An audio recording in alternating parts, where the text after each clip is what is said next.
मैंने कहा था ना कि सिर्फ बेटियों वाले घर में अपने बेटे का रिश्ता मत करना, आगे पछताओगी। तुम्हारे बेटे को अपने सास ससुर का भी करना होगा, और बहू का तो एक पैर हमेशा उसके मायके में ही रहेगा। वो कभी ससुराल की नहीं हो पाएगी। देखा कैसे तुम्हारी बहू त्योहार में तुम्हें अकेला छोड़कर अपने मायके चली गई। घर देखकर तो लगता है दिवाली की सफाई तक उसने पूरी नहीं की, पंखे साफ नहीं किए, पर्दे नहीं धुले, रसोई तक बिखरी पड़ी है।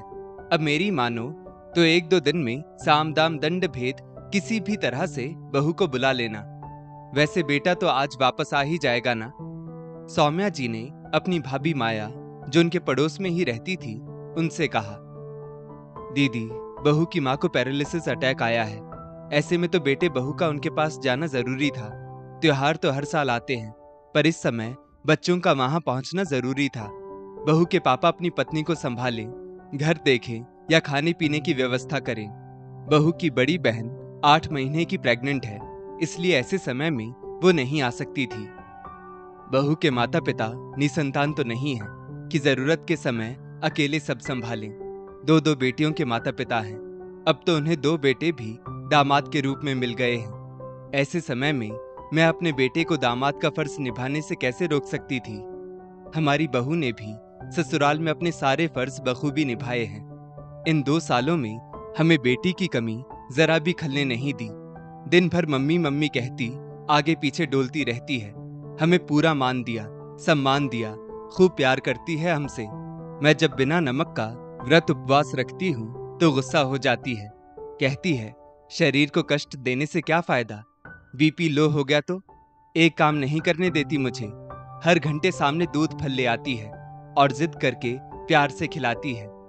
आपको याद है दीदी, साल भर पहले मुझे दाहिने हाथ में प्लास्टर आ गया था, तब बहू ने मेरी कितनी सेवा की थी। ना दिन देखा ना रात। आज बहू की माँ बिस्तर पर है तो सिर्फ अपने स्वार्थ के लिए बहू को उसके मायके ना भेजना गलत होता। अब दीदी, इस दिवाली हमें घर की सफाई के साथ साथ अपने मन के हर कोने की सफाई कर लेनी चाहिए। बहू को अपने दिल में जगह देनी चाहिए। बहू के प्रति कड़वाहट, अहंकार, ईर्ष्या, नकारात्मक विचारों की गंदगी को साफ कर देना चाहिए। माया जी ने अपनी ननद सौम्या से कहा, पर त्योहार सिर पर है, 4 दिन बचे हैं, घर भी बिखरा पड़ा है। त्योहार पर तो बाई भी छुट्टी लेगी, रिश्तेदारों का आना जाना लगा रहेगा। ऐसे में आपने श्वेता बहू को मायके भेजकर सही नहीं किया। पता नहीं बहू को कब तक मायके में रहना पड़े। अरे, मायके में खाना बनाने वाले कुक को रखकर बहू को तुरंत वापस आ जाना चाहिए। और आप लोगों की तो कपड़े की दुकान है, सीजन का समय है। ऐसे समय में बेटे को बहू के साथ भेज दिया। यहाँ भाई साहब अकेले पड़ जाएंगे, ग्राहकी भी कमजोर पड़ सकती है। सौम्या जी फिर बोली। माया जी ने कोई प्रतिक्रिया नहीं दी तो सौम्या मुंह बनाते हुए चली गई। इधर श्वेता और उसका पति प्रशांत श्वेता के मायके में थे। आज सुबह ही श्वेता के पिता का फोन प्रशांत को आया। बेटा, श्वेता की मां को पैरालिसिस अटैक आया है। मैं अभी उन्हें अस्पताल लेकर जा रहा हूँ। आप चिंता ना करो पापा जी, हम अभी यहाँ से निकलते हैं। आप अपने आप को अकेला मत समझना, सब ठीक हो जाएगा, प्रशांत ने कहा। श्वेता, श्वेता, उठो, हमें तुरंत तुम्हारे मायके जाना होगा। मम्मी को पैरालिसिस अटैक आया है, प्रशांत ने अपनी सोई हुई पत्नी से कहा।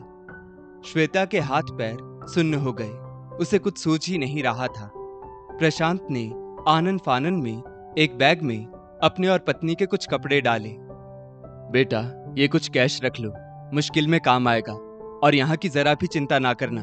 काम धंधा तो जीवन भर लगा ही रहता है, पर जिम्मेदारी निभाने का अवसर कम ही आता है। इस वक्त श्वेता के पापा को मजबूत सहारे की जरूरत है, तुम उन्हें कमजोर मत पड़ने देना। प्रशांत के पिता अजय जी बोले। 6 घंटे का सफर प्रशांत और श्वेता ने अपनी कार से पूरा किया। पहुंचते पहुंचते शाम हो चुकी थी। प्रशांत और श्वेता सीधे अस्पताल पहुंचे। श्वेता अपनी मां की हालत देख पिता के कंधे पर सिर रखकर रोने लगी। प्रशांत ने उसे संभाला। प्रशांत ने श्वेता के पिता सुरेश जी से मां के स्वास्थ्य की पूरी जानकारी ली। बेटा, डॉक्टर कह रहे हैं अंजलि को ठीक होने में समय लगेगा। हफ्ते भर तो हॉस्पिटल में रुकना ही पड़ेगा। अचानक से ये सब कैसे हो गया, समझ ही नहीं आ रहा। अंजलि को कोई बीमारी नहीं थी, ना बीपी, ना शुगर, ना थायराइड, ना घुटनों का दर्द। पापा, आपने कुछ खाया या नहीं? श्वेता ने पूछा। बेटा, कुछ खाने का मन ही नहीं कर रहा।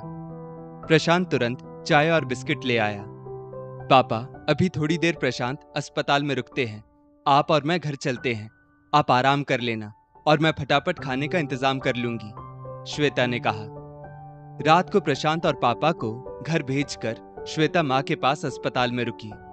2 दिन बाद श्वेता के पिता सुरेश जी बोले, श्वेता बेटा, यहाँ के लिए कोई खाना बनाने वाली, घर की सफाई करने वाली का इंतजाम करके आप दोनों अपने घर के लिए निकलो। त्योहार का समय है। वहां भी समधन जी, समधी जी आप लोगों का इंतजार कर रहे होंगे। वे लोग भी परेशान थे।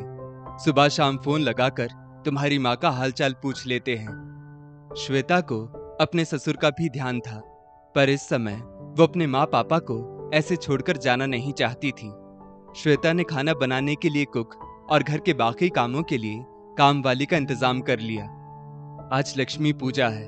तुम्हारे सास ससुर क्या सोचेंगे कि लक्ष्मी पूजन के दिन भी बहू नहीं आई। अब तो कुक, काम वाली की भी व्यवस्था तुमने कर दी है। मैं यहाँ सब संभाल लूंगा।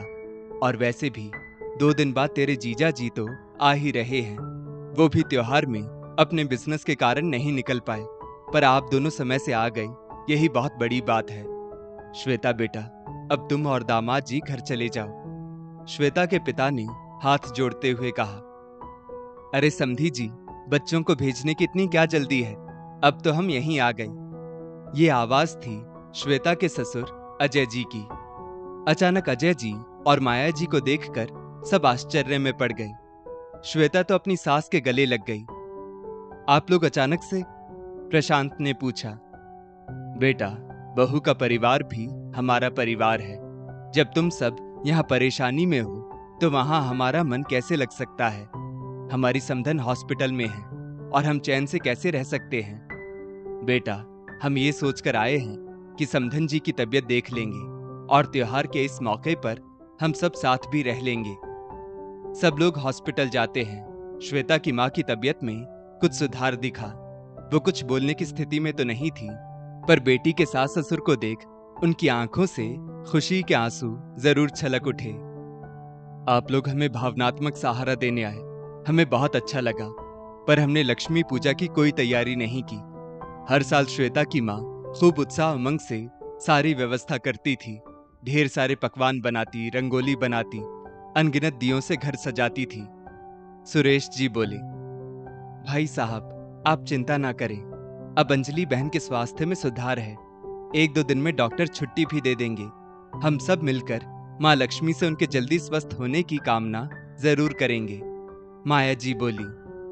माया जी से कम समय और कम सुविधा में लक्ष्मी पूजा की जितनी व्यवस्था हो सकती थी उन्होंने कर ली।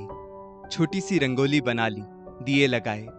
दिवाली की शाम सभी ने पूरे मन से लक्ष्मी पूजा की और दोनों परिवारों ने श्वेता की माँ के अच्छे स्वास्थ्य की मंगल कामना की। बहू, ये घर का बना चिवड़ा और मठरी है। जल्दी जल्दी में मैं यही बनाकर ला पाई, यहाँ काम आ जाएगा, माया जी ने नाश्ते के पैकेट श्वेता को देते हुए कहा। 2 दिन श्वेता के सास ससुर रुके। माया जी ने सारी व्यवस्था संभाली।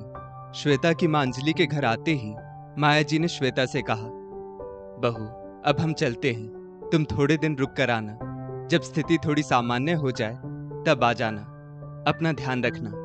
किसी चीज की जरूरत हो तो तुरंत बता देना। प्रशांत तुम्हें लेने आ जाएगा। श्वेता ने सास ससुर के पैर छुए और नम आंखों से उन्हें विदा दी। श्वेता की नजरों में आज उसके सास ससुर के प्रति सम्मान और बढ़ गया था। दोस्तों, बहू अपना सब कुछ छोड़कर ससुराल पर अपना सब कुछ समर्पित कर देती है। उसके पीहर में जब उसकी जरूरत हो तब ससुराल वालों को भी बहू की मनोदशा समझनी चाहिए। इस स्टोरी को लेकर आपकी क्या राय है, नीचे कमेंट करके जरूर बताइएगा। और ऐसी ही और भी बेहतरीन वीडियोस के लिए हमारा पेज जरूर फॉलो करें। धन्यवाद।